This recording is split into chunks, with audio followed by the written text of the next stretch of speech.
Hi everyone and welcome to my bathroom. Today I want to travel a little back in time about 2 or 3 years ago when I started my journey towards healthier hair. Now I will say that the first time I went to the store and several times after that to look for hair products, it was extremely overwhelming. There's so many options. Do I go with a cream? What kind of leave-in conditioner do I use? Do I go for a mousse or a gel?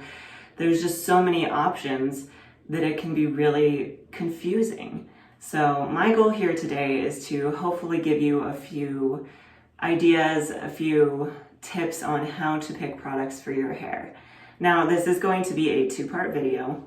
Today, we are going to focus on your hair and what your hair is telling you it needs, because this is going to help you when you truly understand your hair to understand what it needs. Let's go ahead and get started here. There is something I want to mention before we go into any of this is when you're doing these tests, you want to do it on naked hair. So what I mean by naked hair is I have no product in my hair right now. I washed it, I conditioned it, and I dried it. That's it.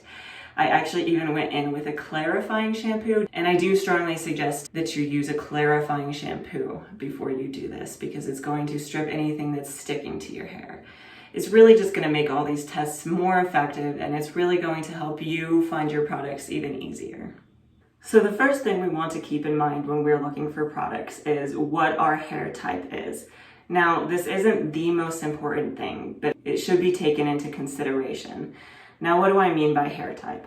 What I mean is visually, what does your hair look like? Is it wavy? Is it curly? How tight are your curls? This is categorized with a number system and a letter system. So type 1 hair is going to be your straight hair. Type 2 is going to be your wavy.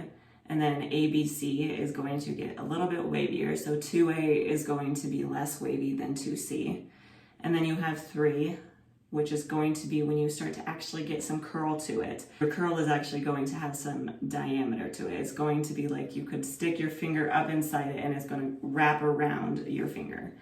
And then type 4 is going to be your kinkier coily hair. Now this is curls that are very, very tight. And depending on what your hair type is, if you have wavy hair, you might need lighter weight products because those waves are going to be more easily weighed down. If you put a heavy butter on them, it's going to weigh it and it's going to stretch those waves out and make them less defined. So if definition is your goal, you're going to want lighter weight products. Now, the next thing here that I want to touch on is hair density. What do I mean by that? What is hair density? Well, hair density is how much hair is actually on your scalp. So if you were to take a cross section, how many hairs actually come out of your scalp? But how do we test this? Now, the easiest way I've found is to kind of pick a random part on your head. You don't want the part that you typically have because that's going to be a little bit different, but you just pick kind of a random spot and pull it back. That was my part. How much scalp do you see here? Now, that's going to be what tells you what your hair density is can I see a lot of scalp? Can I see no scalp? If you can only see a little bit of your scalp, then you're going to have higher density hair. If you can see quite a bit of your scalp when you pull your hair back like that, then your hair is a lower density. Now, mine depends on the spot because I did just go through postpartum hair loss. So there are some spots that are a little patchier, like over here on this side, it's a little bit more of a lower density. But up here, it's more of a medium density. Now, why is this important? This is important because you want to know what kind of products to put in your hair. If you have high density hair, you don't necessarily need to reach for the lightweight products to get volume because you have so much hair, it just stacks up on itself. But if you have lower density hair, you might want to reach for lower weight products if volume is your goal. So that's something definitely to keep in mind when you're looking at products is how dense is your hair.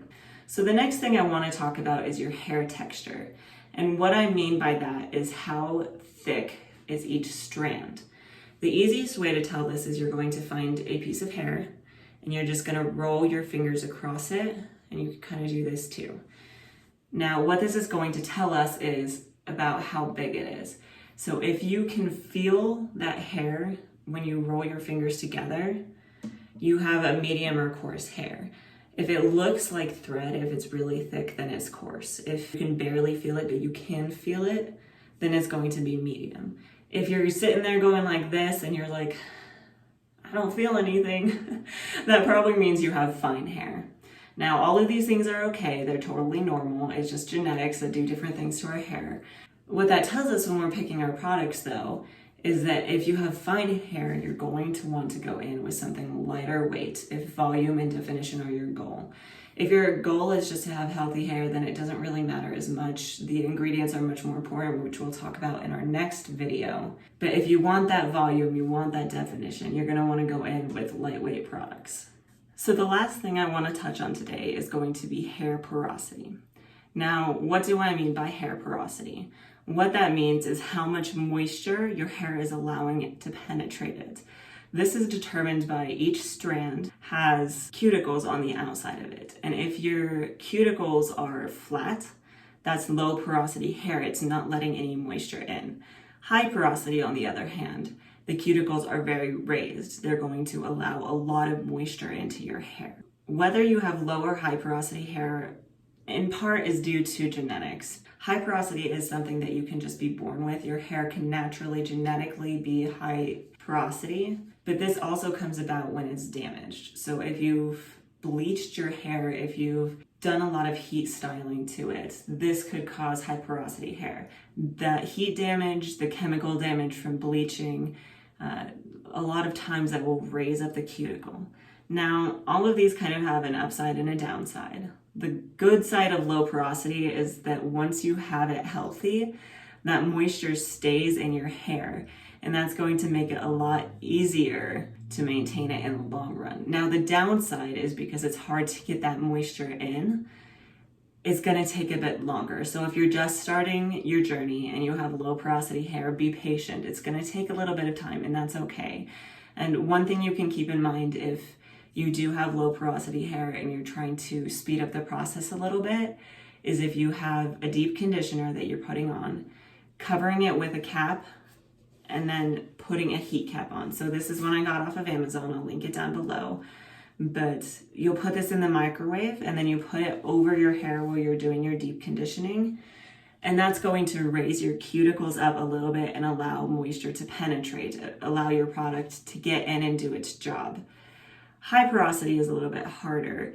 It's a good thing because you're getting more moisture into your hair, which if it's damaged, it needs. The downside of it is that it then lets that moisture out really easily. And that makes it kind of hard. So what can you do if you have high porosity to help keep your moisture in?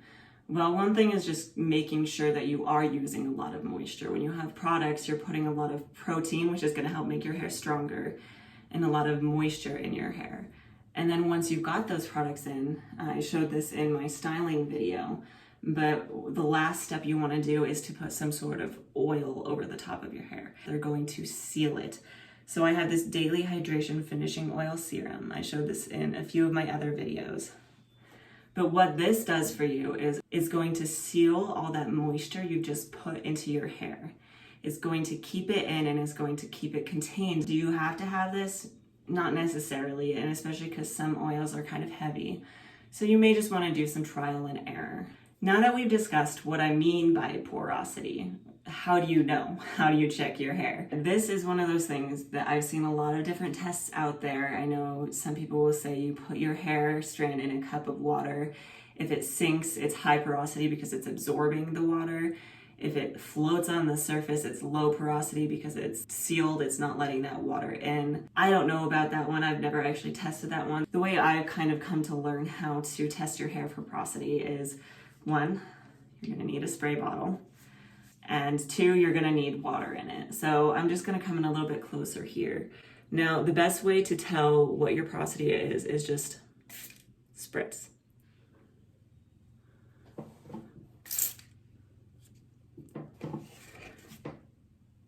So if I come in really close, you can see there's just little beads of water on my hair. And you can kind of see them there. What that tells me is I have a lower porosity hair. If you spritz your hair and it just immediately absorbs into your hair, and again, we're doing this all on naked hair. because if you have products sealing your hair, this test isn't going to work. Because the water is sitting on my hair like that, that means it's low porosity. The only way I can get water into my hair, unless I just put my hair under a sink and really just let it sit there. You can see those beads there. And that means I have low porosity hair. So if I run my hand over that, that's gonna absorb it into my hair. And that means that any moisture products that I'm going to put into it later on are gonna have a harder time penetrating, which is why I have the heat cap. It's going to really help me with my products down the road and getting them into my hair. So how does knowing our hair porosity help us pick products? Well, there's a few things to keep in mind here. So if you have low porosity hair, if you're using a lot of heavy products, it's going to weigh down your hair. Depending on the other aspects of your hair, if you have a high porosity, you might want to try even reaching for a butter. If you have thicker curls, a butter could be really good. Give it a shot. Let me know what you think down in the comments below. But because your hair is going to absorb some of that moisture, a heavier product is going to deliver it a lot better. And a lot of heavier products are actually also going to help with that sealing process. Again, like I mentioned before, if you finish your styling by putting a oil over the top, it's going to help seal in that moisture. So the main point here is just that I wanted to touch on different aspects of your hair and how that can help you really decide what products you want to use. If you have low density hair, you're going to want to go for lighter weight products for volume. If you have low porosity hair, you might want to go for lightweight products again to help with volume. If you have a finer texture, you're going to weight it down with heavy products. So again, go in with lightweight products. But a lot of this is just trial and error too. You can try these lightweight products and then maybe try one or two heavier products. Go ahead and take these as just a guideline though. These aren't definite rules. Your hair is individual, it's unique to itself. And because all of these things kind of commingle, you can have fine hair that's high porosity. You can have low density hair that's coarse. These kind of things are just, there are so many variables that you're just gonna wanna do some trial and error. Now really quick, I kind of wanna go over what do I mean by lightweight products versus heavy products. So I have a few different options here. A lightweight product is gonna be something like this leave-in conditioner by Cantu. This is a mist. So when you spritz it on your hair, you're just getting kind of watery texture. That's gonna sit a lot lighter on your hair. It's still going to give you moisture, but it's not gonna be as heavy. Another option is I have this Shea Moisture Purple Rice Water Primer and Styler. And again, this is a lightweight product. It doesn't sit on my hands that heavy. And for hold, you're gonna want something more like a mousse. I showed the Cantu mousse in my other video, but there's also, this one is pretty popular, this Herbal Essence mousse, totally twisted. A mousse is going to be a lighter weight hold option. So if you have wavy hair that's low porosity, low density, and you just really want to make sure that it's not weighed down, you're gonna wanna reach for a mousse over a gel. And if you do reach for a gel, there are some options that are really, really liquidy, and those are what you're gonna wanna be looking for. If you have a really, really thick gel, that's gonna weigh your hair down. The other thing too is creams. Do you want to go for a cream? This is a pretty, you can see that, that's a pretty heavy product.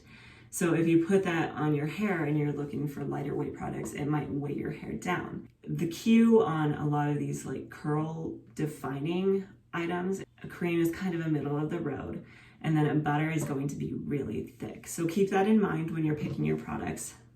And again, your oils are a good option, but they can be kind of heavy. So you're going to want to do some trial and error there. And it might just be the amount of product you use too. So if you do use a heavier product, you could just try putting a little bit in your hair and then building up on it. If you start off with a smaller amount, this is going to help you kind of determine in the long run how much you need to. Start small, build up, and kind of see. All right, everyone, that's it for today's video. Hopefully some of these tools will help you go to the store next time and look at those products with more confidence in deciding what to put on your hair. Let me know down in the comments below if any of this is new information to you, if this is going to help you pick out your products a little bit more confidently, a little bit easier. And that's it for today's video. Keep an eye on part 2, which will be coming out next week. In that video, I will be going over the actual ingredients in your products. What are common ingredients in our hair products and how to know which ones to pick, what ingredients in your products are going to help with your healthy hair journey, and what products are going to slow you down. Stay tuned, I'll see you next week. So in conclusion, after all that we've learned, what is my hair type? Well, my curl type is anywhere between 2C, which is kind of just a wave, and then on the bottom I have some 3B waves. You can't really see it super well now because I don't have any product in my hair. My daughter just spat all over me. So if we start at the beginning, my curl type, my curl pattern is anywhere between 2C and 3B. So on top up here, I have a lot of the looser ones. These are just more like a 2C wave. And then as you get on the bottom and underneath here, so that's more of like a 3A. My hair density, as I said, is more of like a medium density. My hair texture is more of a medium texture. I can feel it between my fingers, but it's definitely not a coarse texture. And then as you saw when I did the spray bottle test, it is a low porosity. What about your hair? What is your hair texture? Well, she doesn't have enough hair yet to know if she's gonna have a curl pattern. She, right now, has a low density hair. She has fine hair. And let's find out, what is your hair porosity? Oh, I'm sorry, dear. So if you see here, so she then has also low porosity hair. So the reason this is important and why I'm sharing with you what my hair texture and what my hair types are is because it could help you in the future with picking out your product. This way you know if you have similar hair to mine, if I'm using a certain product, will it work for you? Hopefully that answers some questions.